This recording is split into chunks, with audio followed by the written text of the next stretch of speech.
Jack, how much do you make from YouTube? Jack, how do you even afford to travel? Jack, are you single? Jack, what's your favorite country? Just tell us. Jack, will you be traveling in 2023? Are you single? All of these questions and more will be answered in this video. Hey guys, my name is Jack Tor and welcome to my YouTube channel.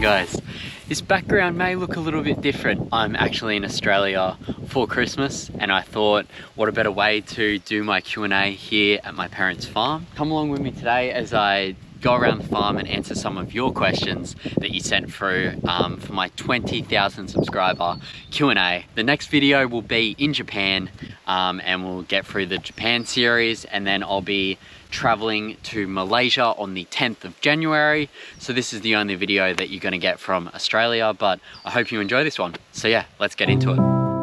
I've been in your waters, been knocking at your door. I know one thing for sure,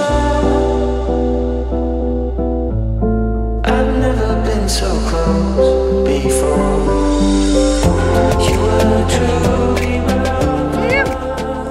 Rightio, so before I start, I just want to say a massive thank you to Nike, who have sent me this amazing hammock for adventuring, exploring and traveling, and I'll be taking this on my travels. So I'll leave a link in the description, but essentially this hammock is great. You can put this hammock up in 30 seconds and it's 100% recyclable, and for every purchase they also plant trees as well. They're very environmentally friendly and they're a small business here in Australia. So why don't you go check them out? These hammocks are great, super comfortable, super lightweight as well, so great for traveling. And yeah, go check them out in the description. So let's start with the first question. So Wildcat asks, hi Jack, congratulations on 20K. What are the other areas of the world that you want to visit outside Asia, e.g. Europe, South America, etc.? So next year I'm actually planning on doing a little bit of Europe and even a bit of Africa. So some countries in mind are Egypt, Morocco, which would be your African countries. And then for Europe, I'm thinking maybe Spain, Portugal, maybe Italy, Greece. We'll see how we go. But yeah, the channel will definitely stick around Asia at its core roots. But yeah, we might venture off and do some other things next year that I'm really excited to take you guys along with. So Neith04 asks, hello Jack, since when you started traveling, what are your favorite 3 countries? I get this question so many times and I hate answering it because I have favorite countries for different reasons. I know that you guys will want to know this, so I'll share what are my favorite 3 countries and for what reasons. So number 1, I would say Thailand. This is in no particular order. So Thailand is one of my favorite countries because I have a lot of friends there. It also has amazing food and very fast Wi-Fi, and I can get a lot of work done. It also offers amazing beaches, and it also offers, you know, mountain ranges up in Chiang Mai, and then Bangkok's very central. I can get any camera gear I need, any computer stuff there. And yeah, it's a great hub as well for flying internationally. So I really like Thailand. Another place is Nepal. I just had the best time there. It is so peaceful, the food is great and healthy, and the people there are so lovely, and it's really affordable too. So I love Nepal. And my last country would be Japan. Japan as you guys will eventually see in the upcoming videos. So clean. The people there are so respectful. Yeah, like the level of respect in Japan is so high for guests, for anyone really, and they'll go out of your way to show you something if you need help, even though that they can't speak the best English. For example, me and my friend were at a train station and we asked, you know, like, is this the way to go? And they sort of followed us and point us in the right direction. So yeah, Japan was good. So yeah, Thailand, Nepal, and Japan would be my top countries, but all of them are great for different reasons. So I think what I'll do is I'll answer one more question here, then we'll move to a different spot and keep it fresh as I go through these questions. Okay, so Rod TV asks, what is your favorite place in the Philippines? Ooh, that's a hard one. I really like Coron, or I always get told I say that wrong. Coron, I don't know. Anyway, my favorite place, can't even say it right. Yeah, I really like Coron, the laid-back vibe. There wasn't heaps of tourists. The island hopping was amazing, and it was just really chilled. So Pedro asks, what part of Australia are you from, and how old are you? So that's a really good question. So I'm 23, and what part of Australia am I from? Well, I'm from New South Wales, which is the state that Sydney is in. And I originally grew up in a small town called Young, which is a country town about 2 hours northwest of Canberra. Currently, I live in Newcastle or close to. My parents, their farm is near Newcastle, so when I come back, I live here now. But a lot of my friends live in Newcastle or Port Stephens, which is all sort of in the same area. So yeah, that's where I live. That's how old I am. Okay, so I thought standing on top of this log where I have my phone in my pocket would be a good place to answer my next question. So EA asks, will you make longer videos, more episodes? Yes. This is actually a great question because I mentioned this in my channel update video for my members. If you haven't seen that video and you're interested in becoming a member, then I'll leave a link in the description where you can check that out. Next year, I want to make some more documentary style videos. I want to, you know, test the waters with some longer videos, some more meaningful content, perhaps even interviewing people, sort of diving more deep into the culture and into the story. So I think I'll be making maybe some longer videos, 20 minutes to half an hour, sort of just testing the waters and see how it goes. So let me know if that's something that you'd want. Going to do some more homeless projects. I did one on the community page, but like making a video helping the homeless. And yeah, just trying some different things, seeing different people's stories and going more in depth into a country, I would say. So it's me, Harry, asked two really good questions, and because they're good, I'll answer both. Number one is, what is your biggest fear? I really like this question because I think it's important for everyone to ask themselves, what is their biggest fear? And if it ever happened, how would they overcome it? For me, my biggest fear would be a health implication that would stop me from doing what I'm doing now. Not being able to do what I want to do and easily do it. If something happened to me, for example, say if I got in a car crash and I lost mobility below my waist and I had to be in a wheelchair, would be pretty hard to make these videos. So I think that would be my biggest fear. So how would I overcome that? Well, I would probably obviously end up back in Australia, but I'll probably continue to try and make videos on YouTube and do inspirational videos and, you know, still talk about travel, but obviously I wouldn't be able to. And his second question in that is, what makes me angry? Probably stupid people, right? People baffle me sometimes. There's a lot of stupid people in the world. Those people really make me angry. No, people are stupid. They might comment something in my video and it's completely irrelevant and wrong, or like, you know, sometimes when someone tries to scam me, like they're stupid people, right? Like it doesn't make sense. So yeah, stupid people make me really angry. I get really fired up. That's one thing I also need to work on too.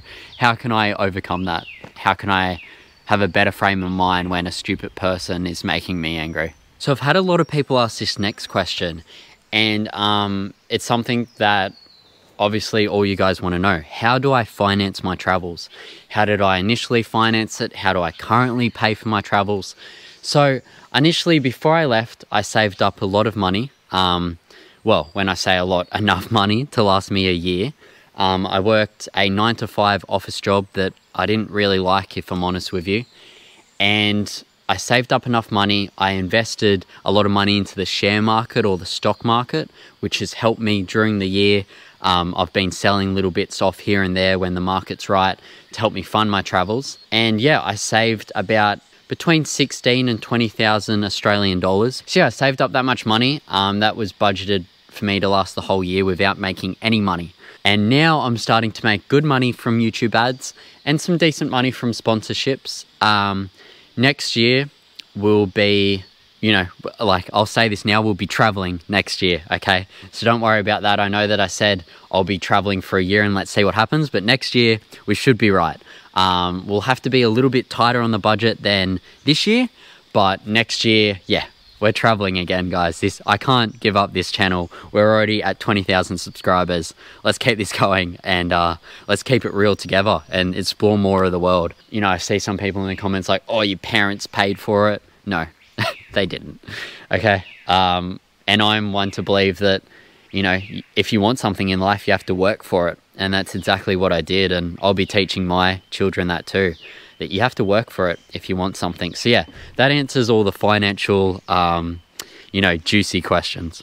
So this next question, I might walk out this wooden plank here. Yeah. Oh my gosh, why am I doing this?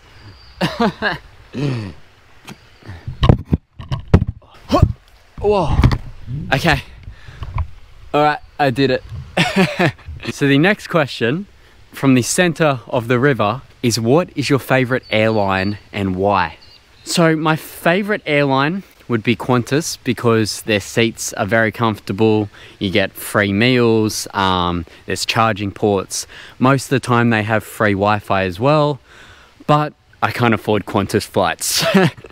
So I very rarely fly with Qantas, but when I do, it's a treat. So yeah, Qantas would be my favorite airline. I can't believe I just did all of this for just that question.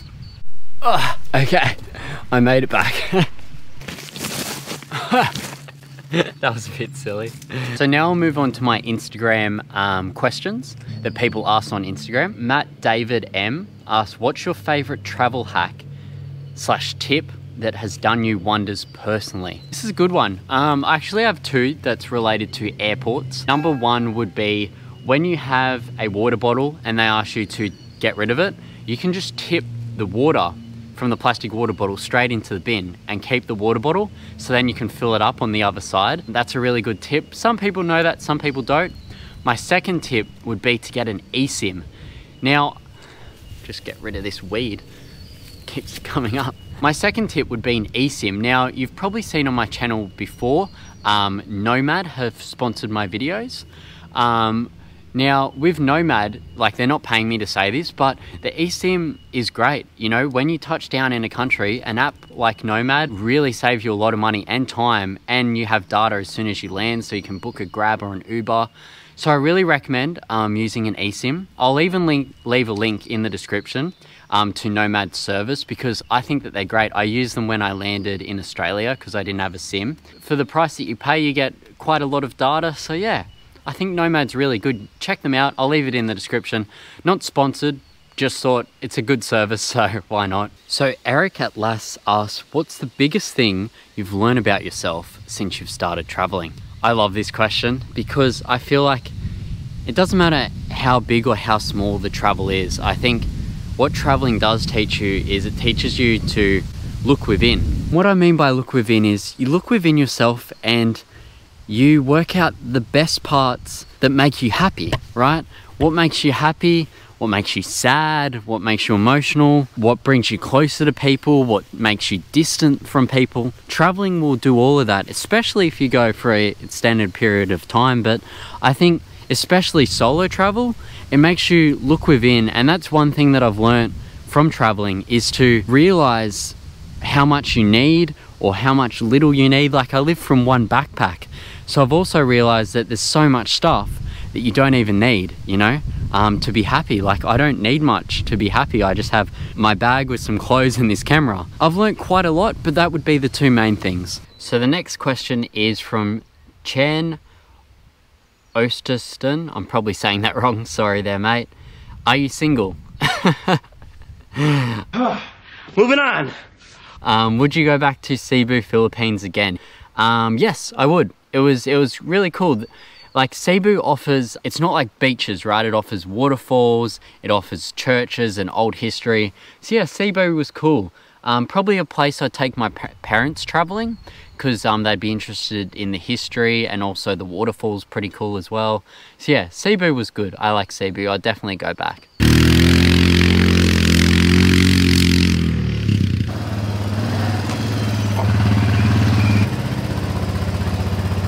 Natural.